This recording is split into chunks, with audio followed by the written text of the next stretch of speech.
밤에 오늘 한번 하고요. 밤에 또 1시에 조금 더 건강기획을 하겠습니다.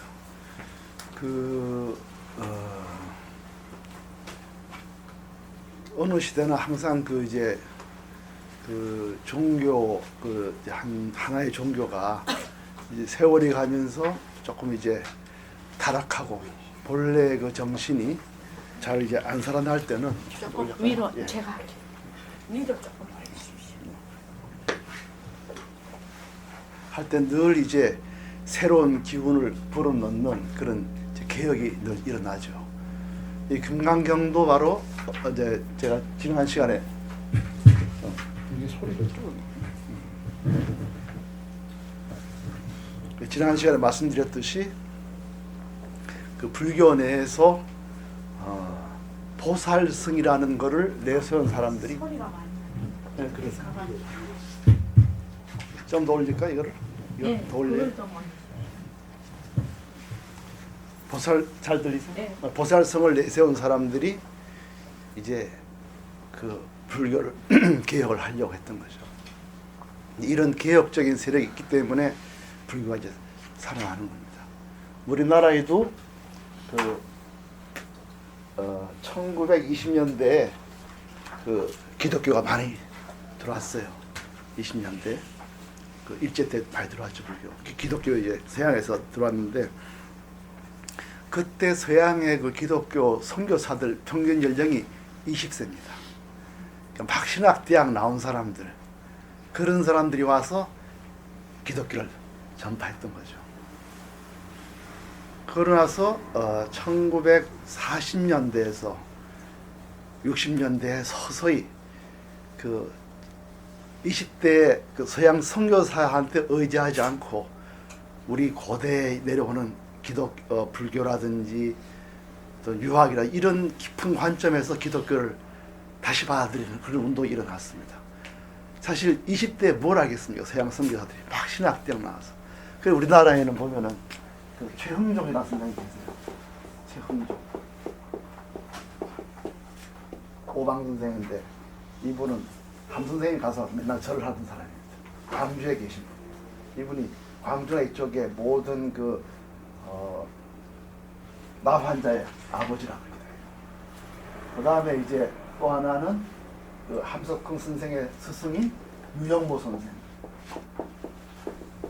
이분들이 다 기독교 신자입니다. 하지만 성서를 바라보는 눈이 단순히 서양의 그 젊은 신학과는 차원이 다릅니다. 그러니까 이런 분들이 나오기 때문에 기독교가 굉장히 깊어진 거예요. 그 이제 울진고라 간주가 일본에서도 유명한 분이 있습니다. 그런 분은 무교회주의를 주장했어요. 그 다음에 그 서양의 지난번에 말씀드린 루터, 이분이 원래 독일의 신학자잖아요. 그런데 그 면죄부를 파는 걸 보고 이분이 이거 일반 가톨릭 신도들이 성서를 모르니까 이런 문제가 생긴다 이렇게 생각했어요. 그때는 구약 성서는 히브리어로 되어 있고요. 신약 성서는 라틴어로 되어 있었습니다. 그 일반 사람들 못 읽어요. 뭔 말인지 몰라요. 신부들이 어학을 이제 라틴어와 히브리어를 해가지고 일요일마다 강론하는 거예요. 그러니까 일반 신도들은 성경 안에 무슨 말이 있는지 전혀 알 수가 없었습니다. 그 루터라는 사람이 이렇게 교회가 그다음 이제 가톨릭이죠. 교회가 타락하는 것은 일반 평신도들이 성서를 못 읽어서 그렇다. 그래서 이분이 처음으로 독일어를 번역을 합니다. 그것 때문에 또 파문을 당합니다. 파문 이유는 뭐냐 하면 만약 그렇게 되면은 아무나 읽고 아무나 막 해석할 것이다. 그러면 교회가 무너진다. 그리고 신부가 할 일이 없을 것이다. 그리고 아무도 교회에 오지 않을 것이다. 집에서 성서나 보지 왜 나오겠느냐. 이런 이론을 가지고 있었어요. 그래서 루터를 파문을 했습니다. 그 루터 이 사람은 거기 지지 않고 독일어 번역, 오늘날까지 세계적으로 많은 사람들이 보잖아요. 성서를. 그렇다고 교회가 망하지 않았습니다. 더 커졌죠 사실은. 이런 사람도 기억이 있고요. 또 하나 기업은 자체 내에서 기업은 지금 교황님이 계신 데가 뭐죠? 무슨 파죠 그게? 저기. 지금 이름이 뭐죠? 저기 무슨 뭐지? 아이도 깜빡 까먹었네. 지금 교황이 이름이 뭐라고 그러죠 그분을? 제 몇 세? 프란체스코. 프란체스코. 예, 맞습니다. 프란체스코 이분은 아주 부잣집 아들이지만 수도사가 됐어요. 이분은 예수와 똑같은 삶을 살려고 노력하신 분이에요. 그러니까 매우 검소하고 가난을 선택하고 가난한 자와 더불어 살고 가난한 이에게 자선을 베푸는 이런. 이분이 이제 이런 흐름이 지금 교황이 계신 것도 이분의 성인을 따라가는 파거든요. 그래서 이분이 대단하지 않습니까? 요사이 이 지금 교황이 교황으로 선출됐을 때 바티칸으로 가니까요. 많은 이제 남미 사람이죠. 그 사람이 따라가려 그러니까 비행기값 가난한 자에게 주라고 날 따라올 필요 없다고 그런 분이에요. 그다음에 요새 누구나 연봉 높은 걸 자랑으로 하는데 이분이 처음으로 그랬어요. 연봉은 탐욕의 산물이다 이렇게 얘기했어요. 굉장한 겁니다. 그리고 사람들한테 네 형제는 어디 있냐 막 이렇게 안락에 젖은 사람들한테 네 형제는 어디 있냐 그래서 묻는 거예요. 매우 껄끄러운 사람입니다. 이 사람이 사실은 지금까지. 그래서 이 현재 교황을 비판하려고 우리 지금 교황이 종북주의자다. 이제 마르크스주의 이렇게 말을 하는데 제가 보기에는 굉장히 성서적인 사람입니다.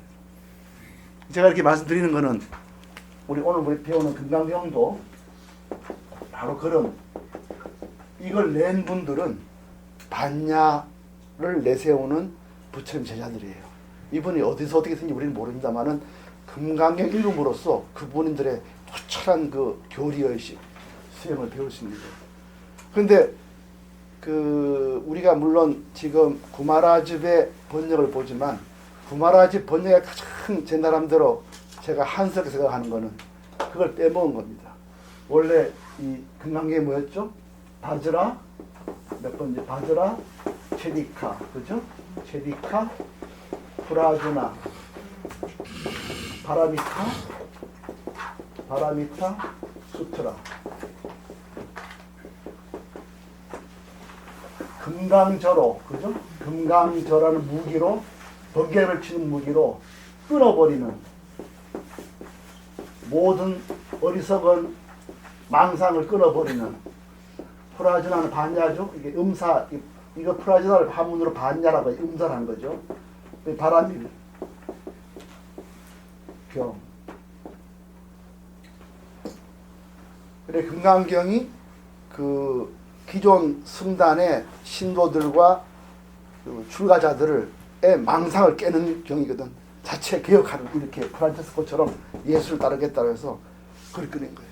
그러니까 뭘 끊어버리냐 하면은 기존 출가자와 그죠? 또 제가자의 망상을 분별을 끊는 겁니다. 그래서 근데 이제 현장 법사는 능단 금강 반야 바람 이렇게 해가지고 능단을 한 말에 들어가 있어요. 근데 구마라집은 그걸 빼버렸습니다. 그냥 금강 반야 바람이 이렇게 어떻게 보면 막 김이 빡 빠져버린 거예요. 이분들이 내세운 그 치열한 어떤 것이 김을 쫙 빼버렸어요. 그냥 영어 외국 사람 더 심합니다. 다이아몬드 수트라 그럽니다. 야 이거 뭐 다이아몬드 나오나 보다 이렇게 하는데 그게 아닙니다.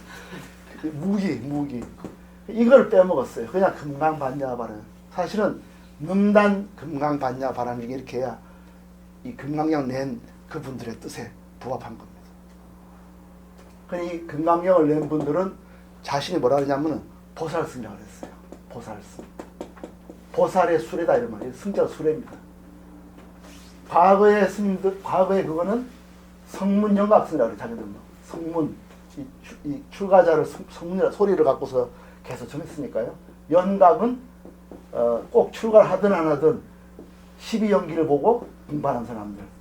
이분들은 성문승, 연각승, 자기들은 보살승 이렇게 자기를 주치성을 내세운 거예요. 이 보살이라는 말이 뭐였죠?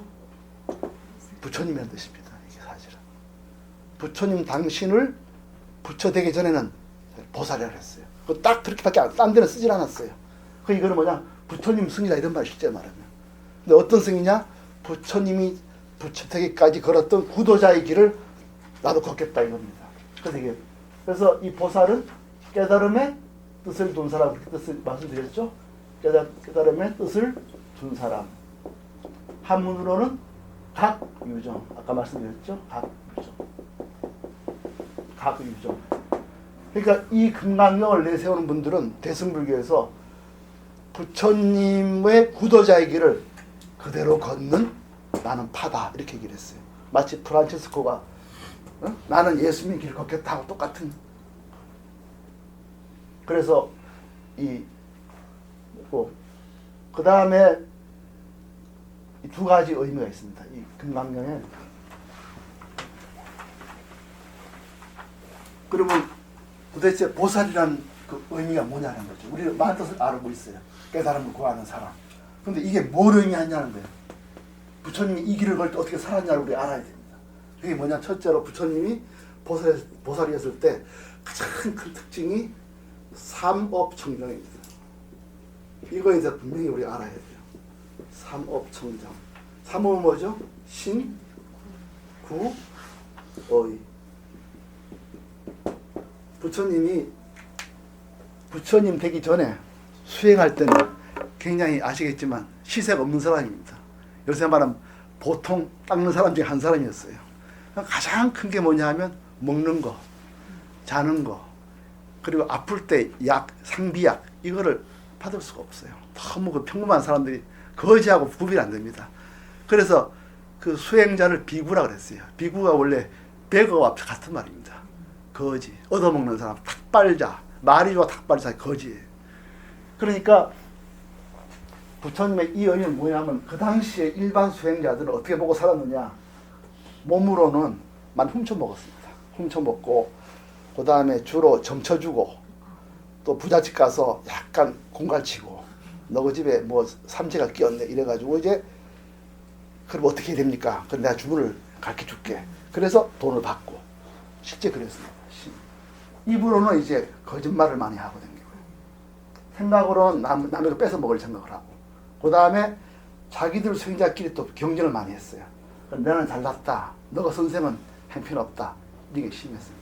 근데 부처님은 그 당신께서 스스로 그런 말씀하세요. 내가 보살이었을 때 나는 절대 이러지 않았다. 나는 굶으면 굶었지 절대로 남한테 길흉화복을 얘기하지 않았고 그리고 입으로 남 욕 안 했고 마음속으로 절대 남의 스승과 내 스승을 격려하지 않았다. 그래서 이분의 그 사상이 신구의 그래서 우리도 배우는 거예요. 신구의 삼업천정하자는 게 늘 이때 나온 얘기입니다. 그 부처님이 하듯이 우리도 그렇게 하는 거예요. 그 지금도 스님 계율 중에 큰 계율 하나가 절대로 중매에 서거나 점치지 말랍니다. 그때부터 시작한 거예요. 계획이 그때 있습니다. 점치거나 그렇게 공갈쳐서 돈 빼지 말라는 거예요. 신도도 돈 빼지 말라. 지금도 그 내려오는 겁니다. 입으로 남 욕하지 말고 생각으로 남 해치지 말고 욕하지 말고 그게 신구입니다. 그러니까 금강경에서 보살성 하겠다는 거는 나는 부처님 길을 걷겠다고 맹세하는 이런 거고요. 그 맹세 이면에는 삼업청정이 있어요. 그게 아까 우리가 불교에서 말하는 지계 수복자입니다. 계를 지키고 복을 닦는 사람. 이게 부처님의 보살 시대의 행적이에요. 그거를 그대로 닦는 거예요. 이렇게 나올 때는 뭐가 있습니까? 현실은 그렇지 않다는 거예요.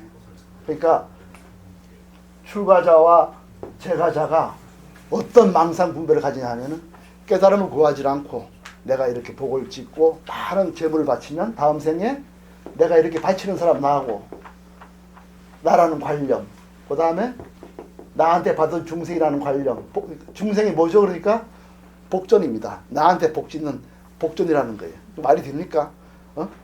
중생을 복전 생각하면 안 되고. 그 다음에 다음 생에 나는 좋은 집안에 태어난다. 인상입니다. 이걸 이제 지금 신역에는 계하라 그래요. 나 개는 다른 사람과 달리 좋은데 태어난다 이런 거죠. 그 다음에 수자상. 두고두고 좋은데 계속 태어난다.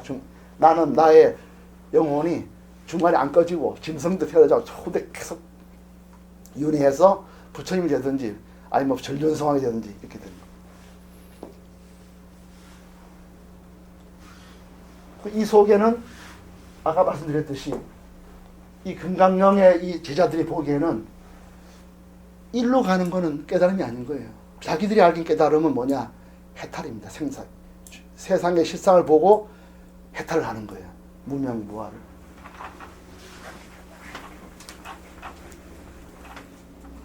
그래서 이분들이 보살스 내는 분들이 경을 만들었거든요. 금강경을 내고 그 안에다가 현실의 어마어마한 비리를 이제 망상을 깨고 그 다음에 진정한 부처님의 가르친 뭔가를 보여줬어요. 그래서 우리 이 경 보면 정말 환희로 정말 고마운 거예요. 이분들이 아니었으면 묻힐 뻔했습니다. 부처님 깨달음이.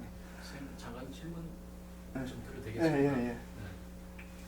저이 금강 보살 성들의 금강경을 이제 그 부처님 일반 뒤에 한 500년. 예. 근데 여기 이제 보면 수보리하고 아. 부처님하고 지리응답식으로 돼 있잖아요. 예. 맞습니다. 이게 그러면 실함이가 아니면은. 그걸 제가 말씀드릴게요. 예. 그래서 지금 그거 말씀드리는 겁니다. 그 이분이 이 경을 지을 때 없는 걸 만들지 않았어요. 그러니까 그때도 다 전승이 되어 왔어요. 부처님 제자가 어떤 분야를 다 알고 있는 겁니다. 그리고 그 안에는 부처님과 제자들의 대화가 다 있어요. 그거를 다시 리메이크를 합니다. 그래서 이 경에서 수보리 존자를 딱 내세우는 거예요. 이게 굉장히 의미가 심장한 겁니다. 우리는 경전을 공부할 때 수보리를 전혀 몰라요. 저도 좀 조사를 했습니다. 그래서 수보리가 원래 이 전통적인 데서는 어떤 분인가를 조사를 좀 해봤어요. 이 수보리 하면 딱 두 가지가 떠올라요. 이건 유마경에 나옵니다. 첫째로 말씀드렸죠. 아란나 행자. 아란나 행자는 뭐냐면 아주 고요한 곳에서 고요히 수행하는 분입니다. 훌륭하신 분이죠. 그리고 이분은 또 하나는 기쁨입니다. 기쁨. 활락하다는 거죠. 기쁨. 그리고 셋째로는 부자들의 보시가 끊이지 않았습니다. 이 세 가지가 수분이. 이와 반대되는 분이 제가 말씀드린 가섭존자입니다. 가섭존자는 지진이 궁상만 쫓아다니가지고 하나도 좀 받아본 적이 없어요. 그리고 가섭존자는 늘 투타임을 했고 그렇기 때문에 이 조용한 곳에 있지도 않았습니다. 이분은 고요한 곳에서 많은 신도들이 와서 이분들이 이 사람을 탁 내세운 거예요. 어딘가 유사하지 않습니까? 보시를 많이 해서 많이 받고 이렇게 내세운 거예요. 그러니까 숲을 내세울 때는 이 배경이 있는 겁니다. 많은 사람들이 부처님을 공양하든 또는 보시를 많이 하든 이 문제 갖고서 지금 얘기를 하는 거예요. 그래서 금강경에는 세 가지 이제 이 기존 신자들이요 세 가지가 있다고 제가 말씀드렸죠. 첫째로는 보시를 아주 많이 하는 사람. 그 다음에 둘째로는 수행자. 셋째로는 장원행자들, 연능불행자라고 얘기도 합니다.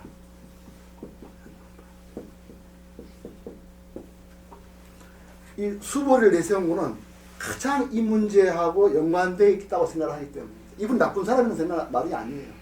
이분과 연관돼서 수많은 사람들이 많이 보시를 하고 또 수행자들은 고향 곳에 있고 이런 문제를 지금 얘기를 하는 거예요. 이 문제에서 절박하게 이분들은 이 기존 제가자와 출가자의 망상을 끊겠다는 이 걸 내세운 거예요. 그 안에는 이분들이 그 오랫동안 깨달아온 그 깨달음의 세계 깊습니다. 우리가 보통 이 근황이 안 나왔으면요 공에 대한 것을 깊이 못 봤어요. 상자부의 안부 경전에는 공 하면 그냥 무와 무상 정도를 알 수 있어요. 그러나 공의 깊은 거는 아마 우리도 많이 하시지만 우리가 무상과 무와만 오랫동안 이해하면요 어느 순간 이 텅 빈 개로 들어가게 돼 있어요.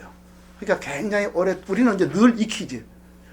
조사님 말씀이나 백봉선생님 말씀이나 이미 알고 공부를 했기 때문에 그 고마움을 몰라요.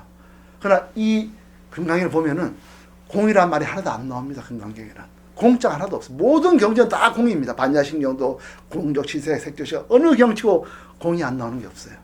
근데 금강경은 공자 하나도 안 나옵니다.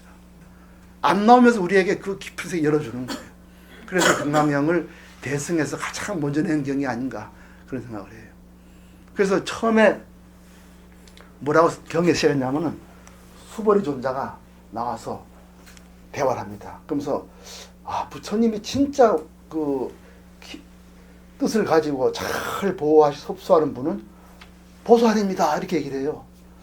그러면 안 되거든요. 원래 경에는 출가자나 제가자를 아끼십니다 이렇게 말해야 맞잖아요. 근데 안 그럽니다. 보살을 합니다. 바로 자기같이 부처님처럼 닮으려고 하는 사람을 아껴주십니다. 이렇게. 부처님이 아 맞다 나는 참 보살을 아낀다. 선남자 선여인이 진짜 깨달음을 구하는 사람을 아낀다 이렇게 얘기합니다. 그러니까 수불이 이제 뭐라 하냐면 부처님께 그럼 어떻게 마음을 닦아야 되고 어떻게 살아야 됩니까? 이렇게 물었어요. 그게 뭐라고 그랬습니까? 첫째로 마음을 어떻게 닦아야 된답니까? 내가 아무리 많은 사람들에게 보호실하고 제도해도 하나도 없다고 생각해야 된다. 그렇게 마음을 닦아야 된다는 거예요. 안 닦으면 그런 생각 안 하죠. 아 내가 이렇게 많이 했구나. 지금 우리 사회에서 많은 문제가 종교에서도 가장 큰 문제고요. NGO에서도 문제가 내가 남 많이 도왔다는 거 상이 많습니다. 그래서 좀 도우면 노벨상 받으러 댕긴다고 애를 쓰고 그래요. 진짜 문제입니다. 이게. 그러니까 이 모든 걸 하더라도 하나도 없다는 생각을 하려면 그렇게 마음을 닦으라는 거예요. 그게 맨 첫째 수보리의 질문이었고 그 다음 질문은 어떻게 살아야 됩니까? 어떻게 살아야 되냐 물으니까 경에 나오죠. 왜 사람이 남을 제도하거나 보실할 때 왜 나는 다음 생에 저 혼자 태어나게 된 생각을 하게 되는가 했더니 그 속에는 내가 주는 물건에 대한 물질 가치 부여가 있어요. 비싼 물건을 줬다는 쉽게 말해서 그게 있는 거예요. 비싼 물건 줄수록 거기에 대한 자기 보상을 구하려고 하는 거예요. 우리도 불교 보면은 말이에요. 불교 공부하러 온 사람들이 기도만 해가 대개 보면은 깨달음 관련해서 하는 사람도 없습니다. 대개는 기도만 해가고 뭐 어떻게 신통력을 얻으려고 그러고 내 기도 때문에 네가 잘 살았다는 말을 자꾸 하는 사람 많습니다. 이래서는 절대로 안 되겠습니다. 우리 보림소로는 절대 그런 일이 없을 겁니다. 앞으로도. 우리 선생님 용납하지 않으셨어요.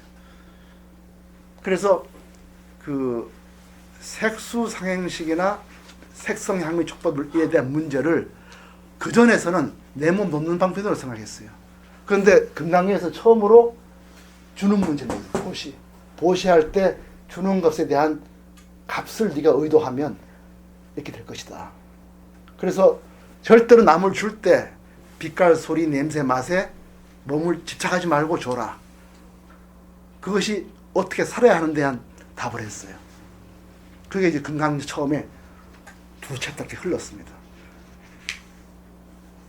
그러면서 금강경은 매우 깊게 사람 마음을 봅니다. 그럼 사람이 왜 이 짓을 하느냐는 거예요. 왜 비싼 물건 주고 왜 이런 복을 구하고 이렇게 해서 깨달음과 멀어지냐. 그 속에는 부처님이 시켰기 때문이라는 게 있어요. 그래서 네 마음속에 부처님이 있냐 찾아봤습니다. 그게 그 다음 단락이에요. 그 속에는 부처님은 전생에 복을 많이 지었기 때문에 금생에 30에서 80조 화려하게 복을 갖고 왕의 아들로 태어나서 수없는 사람에게 반다 이런 게 들어가 있어요. 그러니까 부처님이 그거 부처님 모습 아니다. 그거는 네가 이렇게 잘못 알아들은 거다. 진짜 부처님은 32가지 모습이 없는 거다. 그 안에 텅 비어 있는 거다. 허망한 거다. 그 전부 다.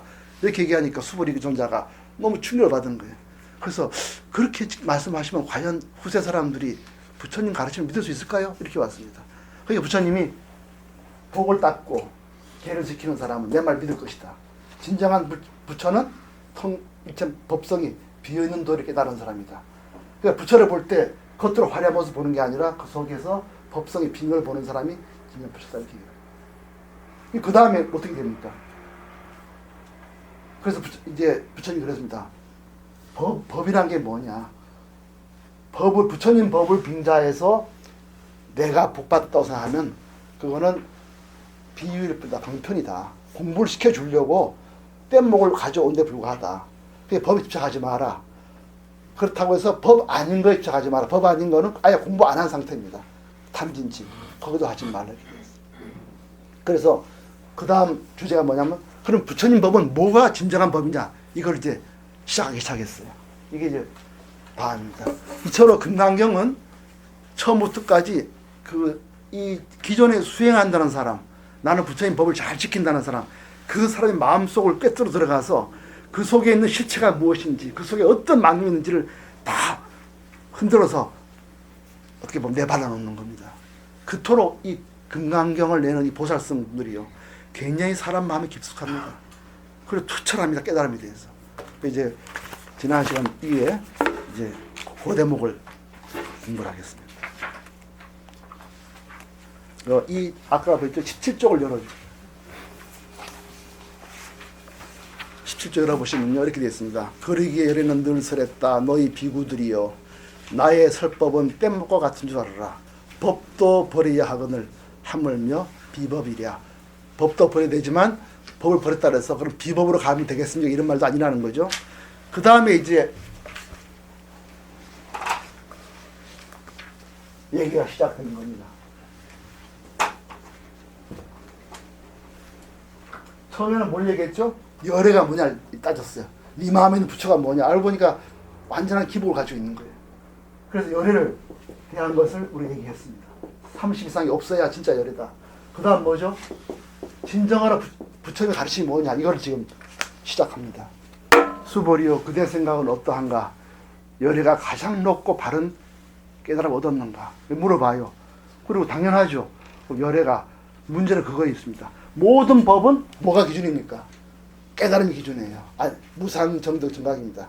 그 사람이 다란이를 배우든 연부를 하든 뭘 하든 깨달음이 있는지 없는지 그게 불교의 표준입니다. 다음 생에 뭘 잘 보내고 이거는 불법이 아닌 거죠. 열애가 설한 법이 있는가 이랬습니다. 그게 뭐냐? 법의 본질이 뭐냐 묻는 겁니다. 그랬더니 수보리 이렇게 대답했습니다. 제가 부처님께서 말씀하신 뜻을 이해하기로는 가장 높고 바른 깨달음이라 할 만한 정해진 법이 없고 열애께서 설한 단정적인 법이 없습니다. 열애께서 설한 법은 모두 얻을 수도 없고 설할 수도 없으며 법도 아니고 비법도 아니다. 일체를 얻을 수가 없다는 거예요. 안야심경에 말하는 일체법은 모든 부처님 법은 근본은 공하다. 공성이다. 그래서 얻을 바가 없다. 이게 딱 얘기돼요. 이렇게 말함으로써 현재 기존 출가자나 재가자가 수행을 해서 내가 너무 높다. 그 복덕으로 다음 생에 된다. 이거 다 부처법이 아니라는 충격적인 큰 법문을 지금 하고 있는 겁니다. 그래서 이렇게 이 도리에 들어가서는 모든 법은 다 방편이다. 참으로 얻을 바 없는 이 도리가 진정한 부처님의 깨달음이다. 이렇게 해서 바로 그게 반야라는 거예요. 공돌이. 이거를 지금 말을 하고 있습니다. 여기서 우리가 참 고마운 점은 이 금강경을 낸 분들이 우리한테 이렇게 말씀해 주시는 거예요. 그 깊은 공성, 일체법에 비었던 이 도리가 이분들이 몇백 년을 지켜서 부처님의 깨달음으로 지켜온 것입니다. 그걸 우리한테 보여준 거예요. 너무 감사합니다. 사실은 이분들이 아니었으면요 이 깊은 공돌이 있는지 몰랐어요. 그저 그냥 재법무와 재행부사 이것만 다 한 줄 알았었습니다. 그래서 참 감격적인 거죠. 그것은 모든 성현들이 다 무위법 속에 차여 있는 겁니다. 이게 이 무위법 이유차별이죠. 이게 바로 이렇게 이런 뜻을 해결하면 간단한 해결입니다. 모든 성현들은 뭐죠? 우리 부처님 성현들은 일반 다른 종교의 지도자나 세상과 틀린 점 뭡니까? 진짜 이 부처님의 아이덴티티가 어디 있느냐? 무위법에 있다는 거예요. 무위법은 뭐죠? 하나도 얻을 바 없는 데서 나온 해탈입니다. 공과 무수도를 깨닫고 나서 하나도 마음이 쉬어버린 거. 이거를 무위법이라고 해요. 그 무위법은 원래는 열반이라는 개념이에요. 열반. 반대 유위법은 뭐죠? 탐진칠 유위법이라고 해요. 그러니까 일체 우리 부처님의 모든 성현들은 일체법의 빈 걸 깨닫고 얻을 바 없는 깨닫고 나서 이렇게 마음이 편해지는 거다. 쉬어지는 거다. 이것이 불교의 참 근본적인 그거다. 기본이다. 이렇게. 그렇게 함으로써 현재 이렇게 내가 널 뭘 닦고 뭘 얻었고 뭘 주고 하고 이거 다 그거 아니라는 그런 무서운 말씀하고 있는 거예요.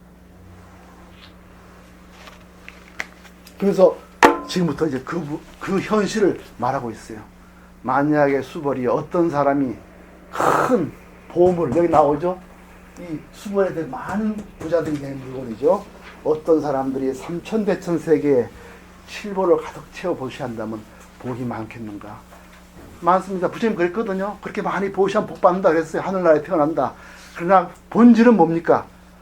다 공성이죠. 그래서 진짜 깨달음으로 가는 길은 뭐죠? 이 금강경에 있는 사국에 한 구절만이라도 하나 얻을 거 없다는 거. 부처님한테는 32가지 모습이 아니라는 거. 이런 거 한 구절이라도 알리면 어디로 가는 겁니까? 바로 깨달음을 가는 거거든요. 그것이 진짜 우리 부처님 가르칩니다. 이런 말을 합니다. 다시 어떤 사람이 이 경의 사국에만이라도 받고 지니고 다른 사람을 위해 쓰러진다고 하자. 그러면 이 복이 저 법보다 더 뛰어나다. 그러면서 폭탄 발언을 합니다. 왜냐하면 수보리여 모든 부처님과 모든 부처님의 가장 높고 바른 깨달음의 법은 다 이 경에서 나왔기 때문이다. 이렇게 얘기를 해요. 깨달음은 바로 이 금강에서 나왔다는 거예요. 그때 수없는 경들이 있었습니다. 삼장, 경, 눌, 논 있었던 시대에 이 짧은 경 이야기에 진짜 부처님 골수가 들었다 이렇게 말씀하는 겁니다.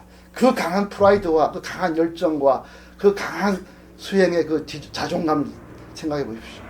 그 이분들이 현실에 이 잘못된 수행을 바로잡기 위해서 나온 이분들의 그 입장을 한번 우리가 한번 느껴보시기 바랍니다. 그래서 이렇게 얘기해요. 한문으로 보면 일체재불과 급재불 안욕따라 삼약삼벌이법은 개종 자경출이다. 이렇게 했습니다. 그래서 부처님의 가르침이라는 것은 다 얻을 수 없는 거다. 그래서 불법은 불법이 아니다. 이 말은 무슨 논리적 장난이 아니에요. 일체 모든 법은 하나 또 그 안에서는 내가 얻을 수 있는 게 없다. 모두 비어있다. 이거를 깨닫는 게 진정한 부처님 가르침이다.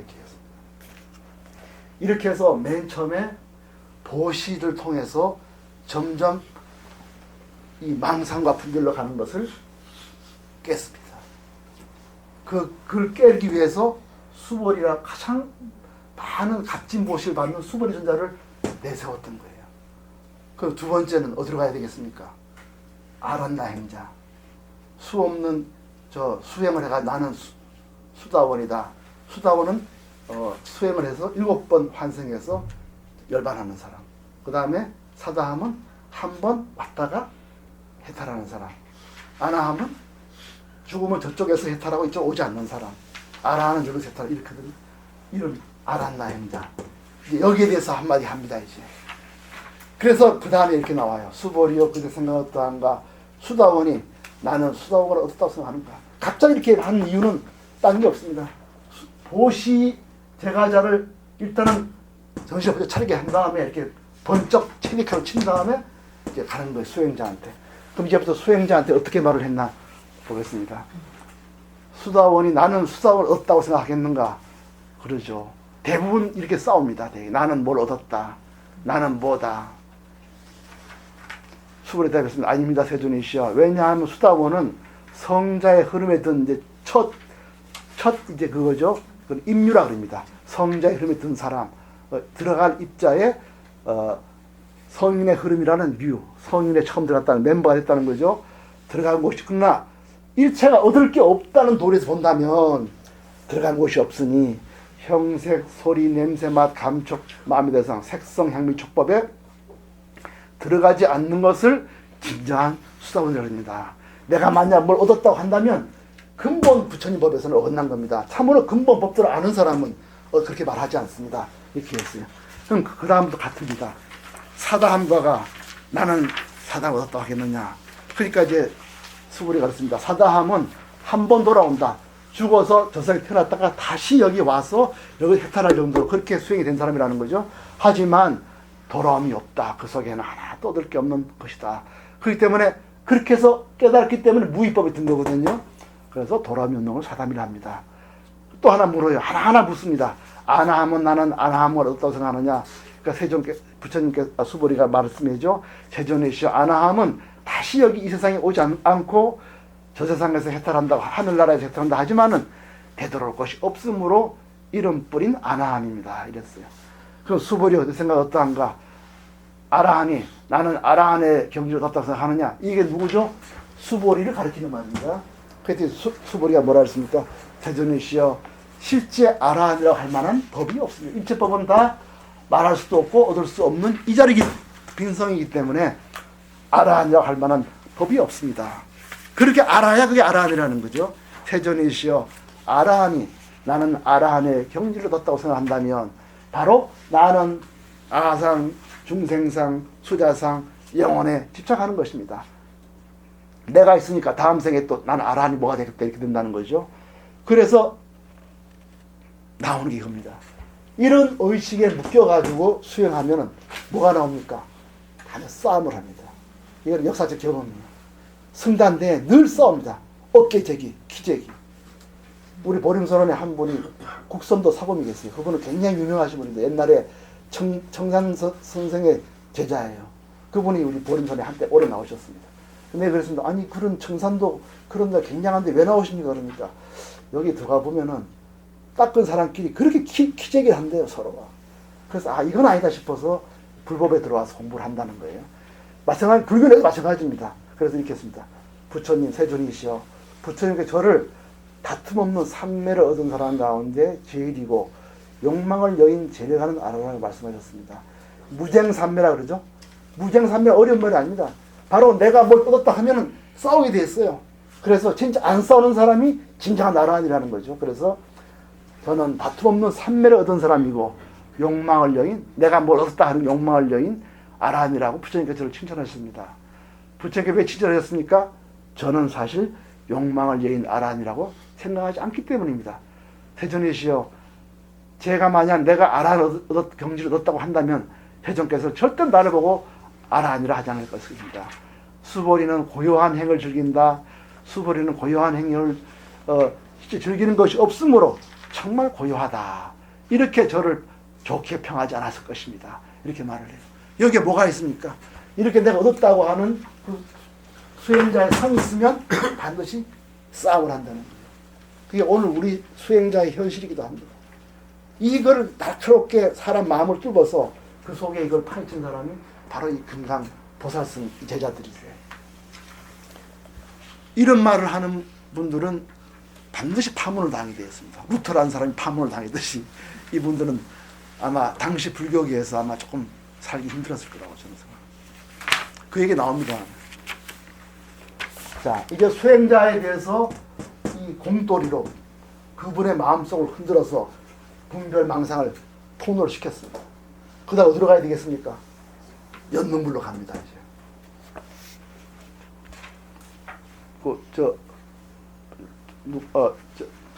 청안보살 미안하지만 읽어주시려 합니까? 예.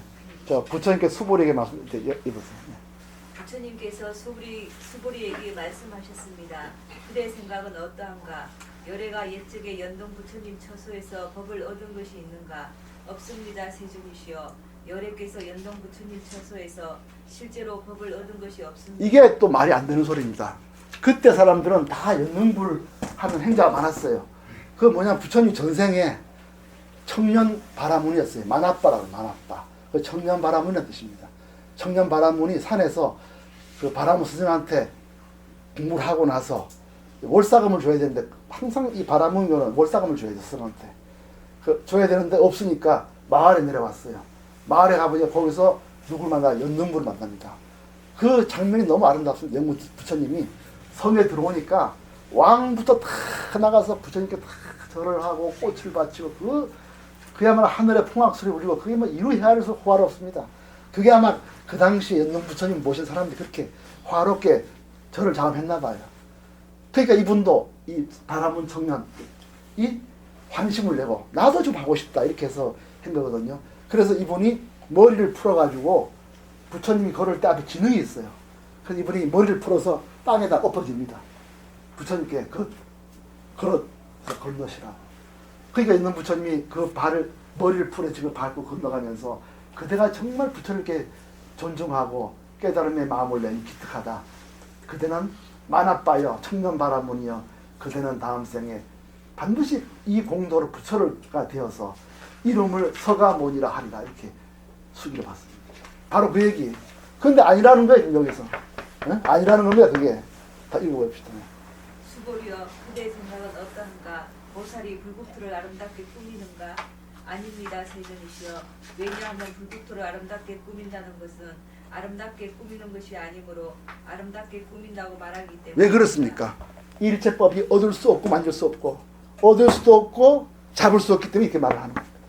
이 공돌이에 대한 이 금강경의 이 기본을 생각하지 않고 읽으면은 그냥 불교는 뭐 긍정했다 부정했다 다시 긍정하는 그런 거 아닙니다. 대부분 이렇게 해석을 해요. 그렇지 않습니다. 불교는 뭐 한 번 긍정하고 한 번 부정하고 다시 긍정하고 그런 거 아닙니다. 다 이런 보살씀 공돌이에서 이렇게 말씀하는 겁니다. 그러니까 부처님이 그때 그렇게 해가지고 그런 공덕을 지어서 부처가 된 게 아니라 뭘 알았습니까? 그렇게 해도 하나도 얻을 것이 없는 공덕을 알고 했기 때문에 부처가 됐다는 거예요. 이 얘기 좀 하고 싶은 겁니다. 말씀. 그러므로 수고리여 모든 보살 마하살은 이와 같이 깨끗한 마음을 내어야 한다. 형색에 집착하지 않고 마음을 내어야 하고 소리, 냄새, 맛, 감촉, 마음의 비성에도 집착하지 않고 마음을 내어야 한다. 마땅히 집착 없이 그 마음을 내어야 예. 한다. 그 옆에 한문을 보세요. 응무소주 이생기심 이렇게 있죠. 내가 뭘 낼 때 내가 이렇게 뭘 냈다 하는 것에 집착하지 않고 마음을 내야 한다. 공돌이를 바탕으로 보시를 해야 된다. 이렇기 때문에 부처님이 성불을 하신 것이지 그 많은 좋은 걸 다 줘서 그 덕으로 성불한 게 아니다. 이렇게 지금 말을 하고 있음으로써 이 연능불 수없이 저를 장엄하는 사람들한테 얘기를 하는 겁니다. 이게 관념이 아니에요. 우리가 어느 교회도 그렇고 절도 그렇고 많이 갖다 바친 사람이 맨 상석에 앉잖아요. 또 가장 복을 많이 받을 것 같은 그런 패러다임을 준단 말이죠. 근데 불교는 그런 게 아니라고 지금 얘기를 하는 겁니다. 그런 거 없이 하라는 거예요. 공도를 깨닫고 하라는 거예요. 그걸 지금 그래서 그렇게 했기 때문에 부처님이 큰 복을 지어서 깨달았다 이런 얘기입니다. 그거 읽어보십시오. 수고리여 어떤 사람의 몸이 산들의 왕 수미산만큼 크다면 그대 생각은 어떠한가? 그 몸이 크다고 하겠는가? 수고리가 대답하였습니다. 매우 큽니다. 세존이시여. 왜냐하면 부처님께서는 몸 아님을 설하셨으므로 큰 몸이라 말씀하셨기 때문에 그 수없이 여덟불 행자들이 저를 장엄하고 어마어마한 큰 절 지어주고 그거 안에 했지만은 그 부처님이 아따 복이 참 크다 했지만 그 수미사는 비유인 겁니다. 그 당처는 하나도 얻을 수 없다는 뜻이라는 거예요. 믿을 수 있겠습니까? 이때까지 내가 많이 받지만 나도 크고 또 믿는 사람한테 이 말은 굉장히 받아들이기 힘들 거예요. 뺨을 때릴 수도 있을 겁니다. 이 말을 하는 사람한테. 그러나 이 공돌에 투철한 이 금강경 대자님들은 불교라는 거 그게 아니라고 얘기하는 거예요. 공돌을 알아야 부처님 깨달음에 가는 사람이에요. 그렇게 해서 보시를 해야 되고 절에 장을 해야 된다고 이렇게 지금 말합니다. 그래서 수미사막 크다고 복이 크다고 했지만 그거 다 실상이 아니다. 그거 다 비유다. 하나도 얻을 게 없다. 이렇게 말합니다. 그 다음 수고리여 항하의 모래수만큼 항하가 있다면 그대 생각은 어떠한가? 이 모든 항하의 모래수는 진정 많다고 하겠는가? 수보리가 대답하였습니다. 매우 많습니다. 세존이시여. 항하들만 해도 헤아릴 수 없이 많은데 하물며 그것이 모래이겠습니까? 수보리여 내가 지금 진실한 말로 그대에게 말한다. 선남자 선여인이 그 항하 모래수만큼의 삼천대천 세계의 칠보를 가득 채워 보시한다면 그 복덕이 많겠는가? 수부리가 대답하였습니다. 매우 많습니다. 세존이시여. 부처님께서 수부리에게 말씀하셨습니다. 선남자 선여인이 이 경의 사국에만이라도 받고 지니고 다른 사람을 위해 설해준다면 이 복이 저 복보다 더 뛰어나다. 네. 우리가 이게 뜻으로 이렇게 말할 수 있어요. 근데 현실에서는 안 됩니다. 이게 절대 안 됩니다. 이게 쫓겨납니다. 이렇게 말하면. 그 옆에 보살님 한번 읽어주시겠습니까?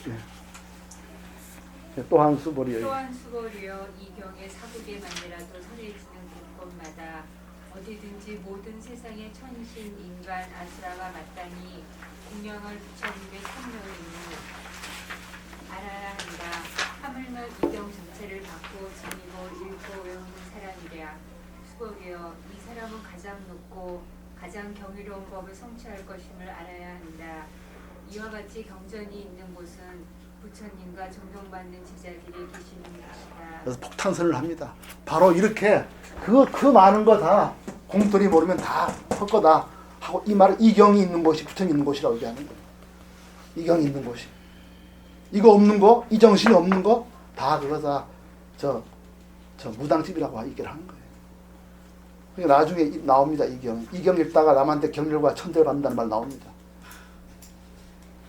아주 혁명적인 그러나 깨달음에 대해서 한 채 양보가 없는 이분들이 살아서 내려왔던 겁니다. 그 다음부터는 이제 또 다른 이 바지라 치리가 나옵니다. 또 다른 번개로 우리 뒤통수를 치는 게 또 나옵니다. 그건 한 5분만 쉬었다가.